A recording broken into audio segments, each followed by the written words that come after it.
Welcome back to Crash Test Hockey, where I talk about all things NHL. Now, the last video I did was about the 5 most surprising teams so far this season. This one, of course, will be about the 5 most disappointing so far. Number 5, the Ottawa Senators. Now, they finished off last season pretty strong, and I thought they would be probably where about Detroit is so far at this time of year. Detroit's in 5th in the Atlantic. Ottawa sits in 7th, just ahead of Montreal, just behind Buffalo.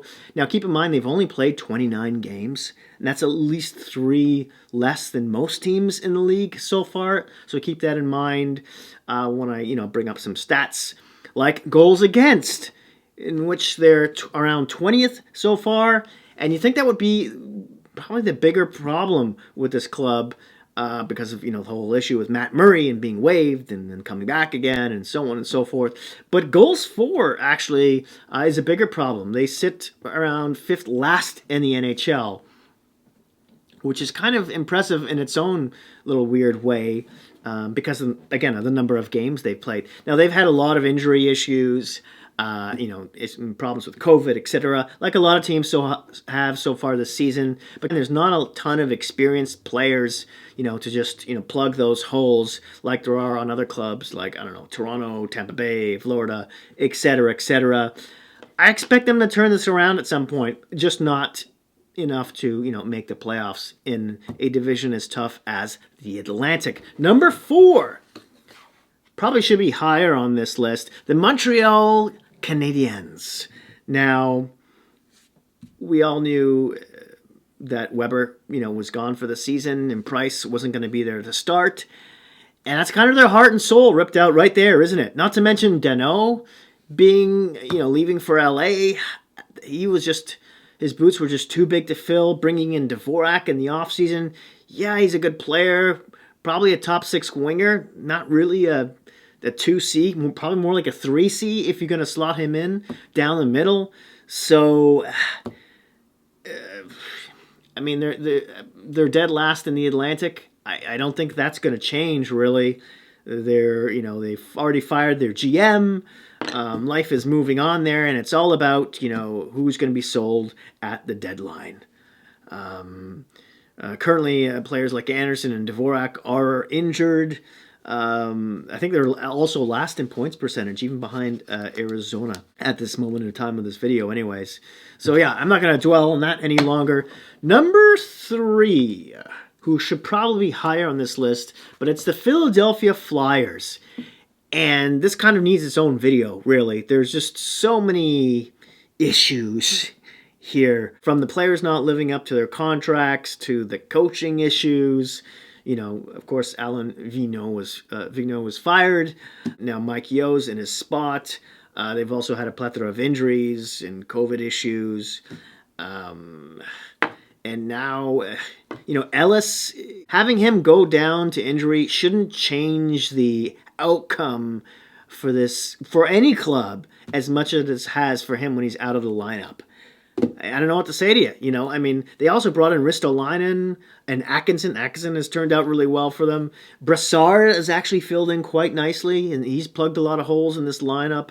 Yandel, it's all about, when are they going to scratch him, really, at this point. Right now in the Metro, arguably one of the toughest, if not the toughest in the league, they sit in 6th right now. It's not unfathomable that they'll still make the playoffs. It's just highly unlikely, right? They're 4-3-3 in their last 10. They sit behind Columbus right now, just ahead of New Jersey. And although Hart has rebounded to a certain degree this season, I didn't have much, faith in them going out and getting Martin Jones, who has actually played better than he has the past few seasons, but he's still got a .906 save percentage.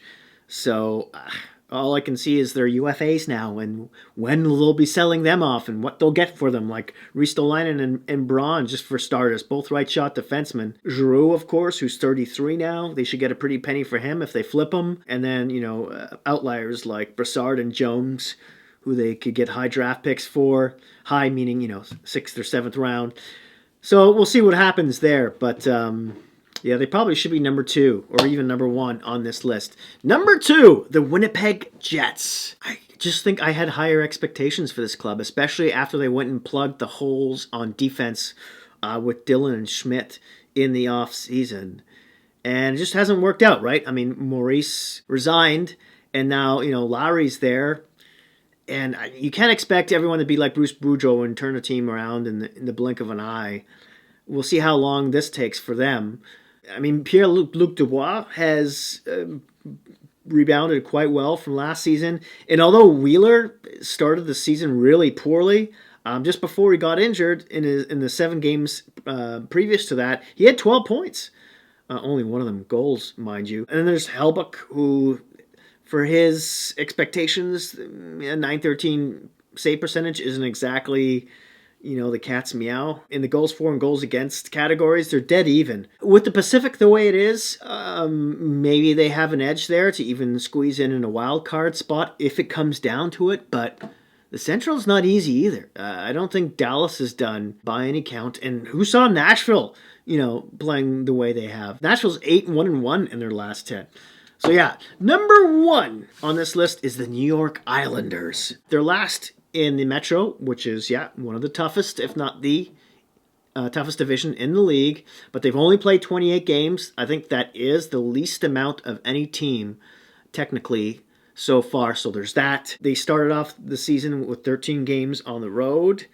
That's a rough start while waiting for the new arena to be finished being built. Both their top defensemen were injured for a long period of stretch there, not to mention the other injuries they've been going through, COVID, etc. They're second in goals against in the league right now. They're 32nd in goals for, dead last in the league. Their power play is 19th. Their penalty kill is 12th. All I could say is St. Louis Blues, the year they won the Stanley Cup, they were dead last in the league in January, and look what happened to them.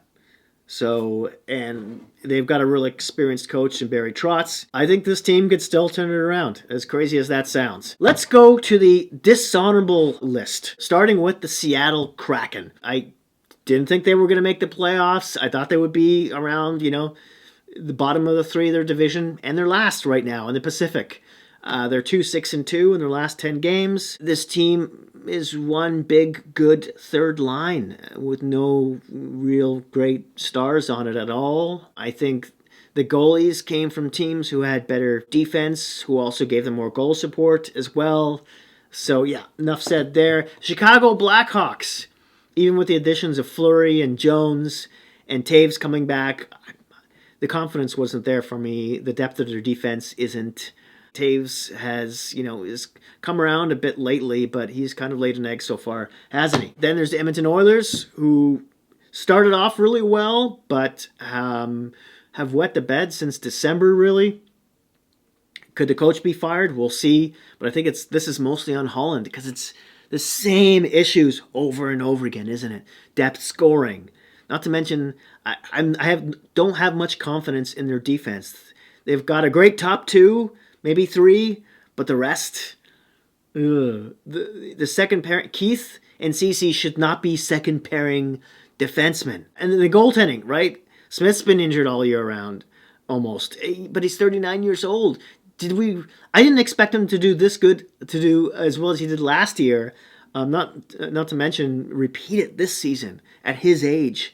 So it doesn't surprise me that he's, on the IR. And then Koskinen, he's a Band-Aid. They need a goaltender, first and foremost, probably. That's their biggest issue. And Connor McDavid and Draisaitl can't score all the goals all the time. Lastly here, Vancouver. Only because, they're doing well now, but only because they started off the season so poorly, and that's that. I would love to hear your top 5 in the comment section down below, maybe who you thought I missed. If you'd like to support the channel, you can do that through Buy Me a Coffee, which you'll find a link in the description box or on my YouTube page. It's kind of like a crowdfunding site. Please don't forget to like, subscribe, and hit that notification bell, which will alert you when my next video comes out, which should be about fantasy hockey, for those of you who are waiting around for that one. And, hey, please, be kind to each other out there in this crazy COVID, Omicron, multi-universe we're living in right now. And I'll see you soon.